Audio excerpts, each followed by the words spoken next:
Want to freshen up a Canva design in seconds? I'll show you how to replace a photo the smart, beginner-friendly way. No fuss, no fancy tricks, just a clean swap so your design looks polished. First, open Canva and sign in. If your design isn't already in the editor, open it now so you can jump straight into the changes. On the left-hand panel, you'll see things like templates, photos, and elements. Click Uploads. This is where all the images and files you've added to Canva live. If your replacement image isn't there yet, click Upload an image or video and pick the file from your device. Canva will add it to the Upload section. Now find the image you want to use. Click and drag it from Uploads over to the canvas where the existing image sits.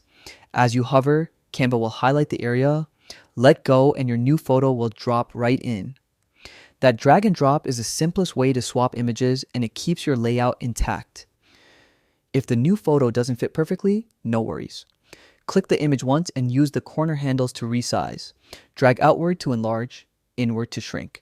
Want to adjust what part of the photo shows? Double-click the image to enter crop mode. Then move the photo inside the frame or drag the crop handles until it looks right.